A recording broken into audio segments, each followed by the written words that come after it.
உத்தரப்பிரதேச மாநிலத்தில் பிரயாக்ராஜில் கங்கை, யமுனை, சரஸ்வதி ஆகிய 3 புண்ணிய நதிகள் இணையும் இடத்தில் இந்த ஆண்டு மகா கும்பமேளா வெகு சிறப்பாக நடந்து முடிந்திருக்கிறது. மனிதகுலத்தின் மகா யாகம், நம்பிக்கை, ஒற்றுமை மற்றும் சமத்துவத்தின் மாபெரும் திருவிழா மற்றும் 12 ஆண்டுகளுக்கு ஒருமுறை வரும் சிறப்பான காலமான மகா கும்பமேளா வெகு விமர்சையாக கொண்டாடப்பட்டுள்ளது என்று எக்ஸ் தளத்தில் பதிவிட்டுள்ள உத்தரப்பிரதேச முதல்வர் யோகி ஆதித்யநாத் அதற்காக பிரதமர் மோடிக்கு முதல் நன்றி என்றும் கூறியுள்ளார். இந்தியாவின் மொத்த மக்கள் தொகை 140 கோடியாகும். இந்நிலையில் இந்தியாவின் மக்கள் தொகையில் பாதிக்கும் மேல் 65 கோடிக்கும் மேலான பக்தர்கள் மகா கும்பமேளாவில் புனித நீராடியுள்ளனர்.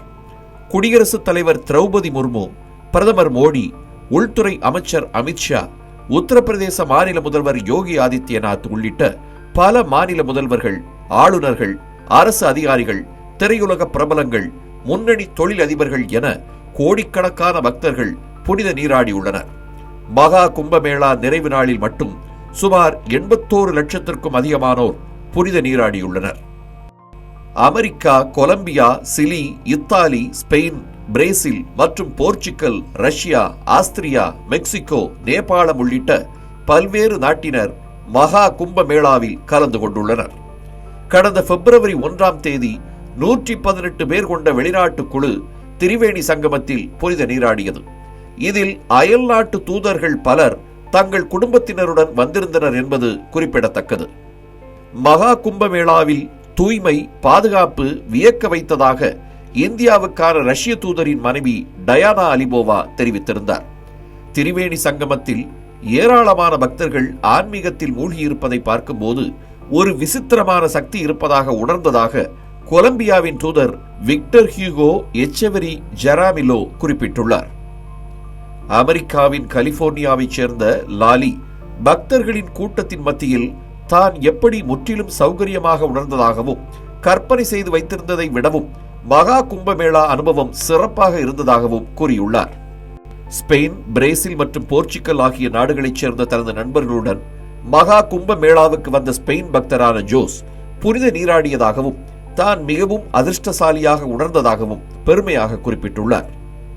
ஆஸ்திரியாவைச் சேர்ந்த அவிகெயில் என்ற பக்தர் மகா கும்பமேளா வாழ்நாளில் ஒருமுறை மட்டுமே கிடைக்கும் அனுபவம் என்றும் பாரத மக்களையும் பாரத பாரம்பரியத்தையும் புரிந்து கொள்ள தொடங்கிவிட்டேன் என்றும் தெரிவித்துள்ளார். மகா கும்பமேளாவில் கலந்து கொள்ள ரஷ்யாவில் இருந்து வந்திருந்த கிறிஸ்டின் உண்மையான இந்தியாவையும் இந்தியாவின் உண்மையான சக்தியையும் திரிவேணி சங்கமத்தில் தான் பார்த்ததாக தெரிவித்துள்ளார். மேலும் திரிவேணி சங்கமத்தில் தமக்கு ஏற்பட்ட தெய்வீக அனுபவம் விளக்கிச் சொல்ல முடியாததாக இருக்கிறது என்றும் இந்துக்களின் ஆன்மீக உணர்வை கண்டு ஆச்சரியப்படுவதாகவும் கூறியுள்ளார். ஒற்றுமையின் அடையாளமாக மகா கும்பமேளா இருந்தது என்று கூறியுள்ள மெக்சிகோவைச் சேர்ந்த அனா, எல்லோரையும் எல்லாவற்றையும் அன்போடும் பக்தியோடும் கொண்டாடும் இந்தியர்கள் அந்நியர்களிடம் கருணையுடன் பழகுகிறார்கள் என்றும் பாராட்டியுள்ளார். மேலும் பிரயாக்ராஜில் இருப்பது புனிதமானது என்றும் தெய்வீகமானது என்றும் கூறியுள்ள அனா, இப்போது தான் பாக்கியசாலியாக உணர்வதாக தனது மகா கும்பமேளா அனுபவத்தை கூறியுள்ளார். உலகத்தின் மிக பண்டைய நாகரிகமான பாரதம் ஒரு ஞான பூமியாகும். பண்பட்ட சிந்தனைகளின் பிறப்பிடமாக விளங்கும் இந்தியாவின் அடையாளமாக மகா கும்பமேளா சிறப்பாக நடந்து முடிந்திருக்கிறது.